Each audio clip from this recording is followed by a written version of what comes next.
What is your The beatings will continue until morale improves work story. They sent a survey about what our perceptions about the workplace were. Voicing some issues with some areas was 100 going to get you in trouble, so I complained that the survey was not anonymous and didn't complete most of it. Some days later, I was personally contacted by 3 people wanting to find out what was wrong. They completely missed the whole point. They would update the dress code every time anyone came in wearing anything the boss didn't like, even if it was entirely appropriate for work. Bill got a new tie for Father's Day, and it has bright green stripes. All staff email the next day banning distracting colors. There were only like 15 employees all working in one small building, too. So it was obvious who the boss was targeting each time.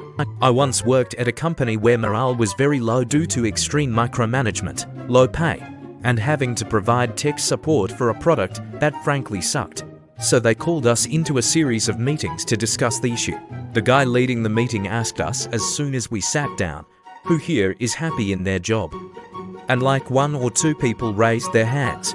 He then said, well, in this economy, you're lucky to have a job at all. Meeting over.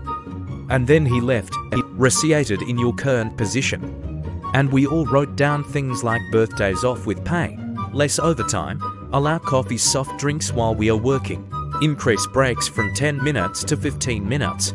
We all handed in the surveys. They did not implement a single suggestion, plus most of someone else's job, while we dick around for months on a unicorn hunt looking for some magic candidate who perfectly fits into the open position with 0 training. Sincerely, the management. Not me, but had a friend whose supervisor got upset because she heard people chatting while getting their lunches out of the fridge and making coffee. Her solution: lock the break room at 8 am. So you needed to come early if you want a cup of coffee, and lock the bathroom so people would need to approach her and ask for the key every time they needed to use the facilities. Imagine being in your 30s, 40s and having to ask permission to use the bathroom. Manager asked what to do about low morale and high turnover. Impul: well, there's only chairs for the given of us on an average day. How about we get some more? His response was, verbatim, don't you start this fight with me because you are not going to win. We were all swamped with more work than we could complete, and mandatory meetings would happen often that were to discuss why we were behind and what they could do. One guy actually spoke up and said, stop having so many meetings and let us work. Every minute of this meeting is putting me further behind. They literally called another meeting 30 minutes later to discuss how the last meeting was not a positive experience for them. Deleted. I had a manager who would gather our team and ask us if we should do A or B. We were professionals and would provide arguments for and against both A and B and provide her with an answer. She would then reply she had decided on C, and that's what we would do. I was a nanny for this instrument. I worked 10-12-hour shifts and normally came in earlier as well as staying later because mom only wanted the baby for her Instagram. I was exhausted and looked exhausted. She asked me about it.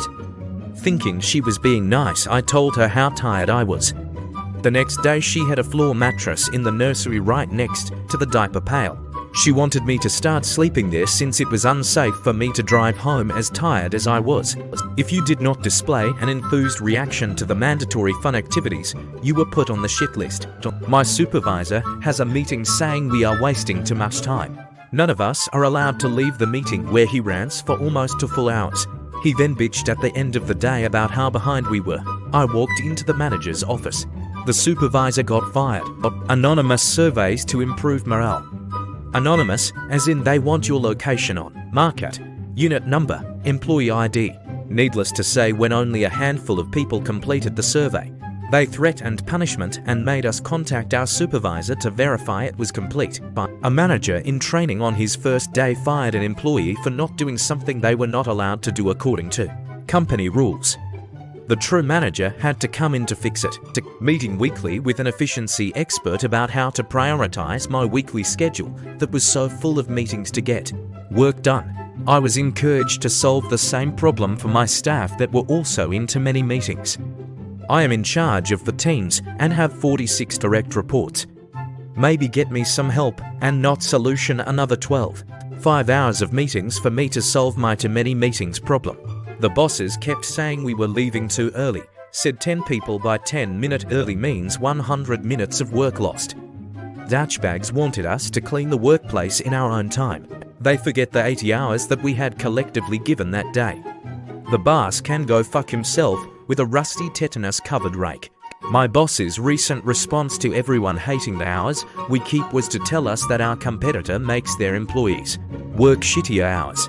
Just happened today. Nurse in a small medical department. Staffing has always been an issue, people already stretched thin. Corporate demands that in order to cover shifts people will be mandated to come in do doubles. I get daily texts from headhunters willing to quite literally quadruple what I make. Most of it tax-free due to being stipends. We had an employee morale survey and I am paid enough was one question. CEO eliminated cost of living annual raises. That question was removed from the employee survey. In an effort to simplify PTO, they rolled sick and personal days into one. Also, because you can take half days now, you need less. So from 2 weeks vacation and 5 sick days to 12 PTO. A new employee got 5 days total until year 5. Previously you got your second week after a year. Oh, and with working a 7-5 hour and 8-12 Monday, you actually need to spend extra hours for those days off. Turns out it was not a popular policy. But hey, how can anybody interview elsewhere when there's no PTO? I've heard you all have been calling this place Alcatraz. If I hear anyone calling it that from now on, I'll make it like Alcatraz and E8 in the Air Force. I once had an employer who scheduled a weekly all-hands meeting at 4 p.m. on a Friday to discuss the low employee morale and what could be done to improve it. Someone in the audience of about 300 factory workers shouted, "Stop scheduling fucking meetings on Friday afternoons," and the weekly meeting was cancelled. Had a professor my last semester of school that simultaneously claimed I only give out A's for truly exceptional work. Getting an A shouldn't be easy, and students care too much about getting high grades and not enough about actually learning. The experience should be more important than the letter grade. You'd think if she didn't want us to worry about our grades, she wouldn't have put us in a situation where we had to. Which is it, Laurie? Are letter grades important or not? We're going to lock the knowledge base until productivity goes up. You should be able to do your job without it. Spoiler, we couldn't. When employed with the federal government, we actually received a memo regarding our life insurance. We were told it would not pay off if we committed suicide, but guess that was supposed to be uplifting or something. True story. Being made to make people sweep away sand in a sandstorm. I was in the army. It was daily life. Not mine, but my wife's. Works in payroll. They changed from service to software and went with the low-cost provider. At the end of the year, when they were generating W2S, it was a huge mess, and they were working until 11:59 on the due date for mailing getting them out. About 3 weeks later, after it had settled down, their CFO has a meeting and says something to the effect, "This is what we have. We aren't changing, and it won't be better next year." We were each invited to an informal interview as to what would improve our work conditions. We all needed a pay raise. Better time off, we couldn't take a day off. We had to take a week off instead. Did something and only listened to the people who sucked up to the management, and as a result, we lost 3 days from the calendar when we got double time as standard, taking us down to 2 days per year. I got lots. But let's say if you accidentally forgot to put a cup in the dishwasher, you will leave at PM from work even though you're there from AM. The constant yelling and punishments when you do something wrong, also picking on you if you cry or teasing you if you show any emotion. The worst one for me was the yelling and mental abuse because my desk was untidy while doing something more important. I was a film production assistant BTW. Former employer of mine was going through a restructuring voluntary redundancy process. The entire training team took the offer. Rather than think, hang on a minute, why is an entire team taking this? The response from senior management was, fuck him. If they're that disloyal, let him go. Company lost a bunch of people during COVID. So they ended WFH and told everybody to work in the office 5 days a week to catch up.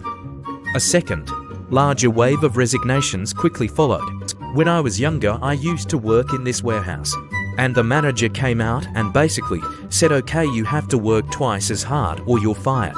The company went under a month later. But my point is, maybe don't be a dick to people and try to avoid trouble before the trouble comes calling you. T ordered a piece of equipment for my own personal use because my employer won't replace the communal one. In a place that uses multiple pieces of equipment that cost tens of thousands of dollars. A tiny instrument that I use at least a dozen times a day. It is useless outside of my workplace. I will get no benefit from it except being able to do an essential part of my job somewhat better. A hardware malfunction shut down our data system for 3 days, resulting in over half a year of mandatory overtime to make up the lost production time. When announcing this via email, the office supervisor used a quote by one Ferdinand Foch. He was a French general in the First World War, famous for advocating the throwing of waves of men at barbed wire and machine guns because it all totally worked this time. This was meant to be an inspirational quote. When my company decided to downsize, the CIO gathered everyone from it into a large conference room to give the news. During his speech, he told everyone we'd all need to make sacrifices, and he himself had to sell one of his houses. Everyone in the room looked at each other trying to figure out if he was trying to make a joke. He was 100% serious.